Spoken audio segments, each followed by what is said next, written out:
Hi friends, welcome back to Madhuri channel. నేను మీ మాధురి. ఈరోజైతే నా వీడియోలో ఎగ్ పులావ్ ఎలా తయారు చేయాలో చూపిస్తానండి. ఇది లంచ్ బాక్స్లకైతే ఈజీగా అయిపోతుంది. ఇప్పుడైతే ఒక ప్యాన్లో ఆయిల్ అనేది యాడ్ చేసేసుకొని ఈ ఉల్లిపాయ జీలకర్ర వేసేసుకుంటున్నాను. అందులోనే టమాటా ముక్కలు కూడా వేసుకొని ఈ జింజర్ గార్లిక్ పేస్ట్ కూడా యాడ్ చేసేసుకుంటున్నాను. ఇలా యాడ్ చేసుకున్న తర్వాత దీంట్లో అయితే ధనియా పౌడర్, జీరా పౌడర్, గరం మసాలా, ఉప్పు, కారం ఇవన్నీ యాడ్ చేసేసుకుంటున్నాం. ఒక 1 స్పూన్ క్వాంటిటీలో. స్పైసీ అనేది మీ ఇష్టం అండి. ఇలా అన్నీ యాడ్ చేసేసుకొని ఇదంతా మిక్స్ చేసుకుందాం.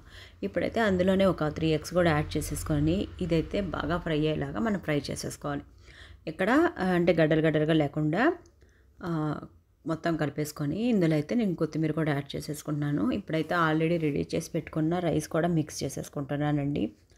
ఇలా మిక్స్ చేసేసుకొని ఒకసారి అంతా బాగా కలిపేసుకొని మనం స్పైసీ అనేది సరిపోయిందో లేదో ఒకసారి చెక్ చేసేసుకుందాం.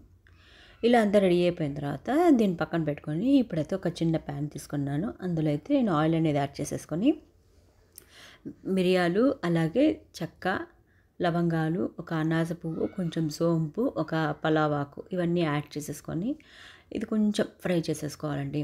ఇలా ఫ్రై చేసుకున్న తర్వాత ఇందాక నేను రెడీ చేసి పెట్టుకున్న రైస్లో మిక్స్ చేసేసుకోవడమే. ఇది నేను లాస్ట్లో ఎందుకు వేస్తున్నానంటే ఈ స్పైసీ అరోమా ఫ్రెష్గా ఉంటుందనేసి అట్లా యాడ్ చేసుకున్నాను. కావాలంటే ముందే యాడ్ చేసేసుకోవచ్చండి. ఇంతే అండి, సింపుల్గా రెడీ అయిపోయింది చూడండి.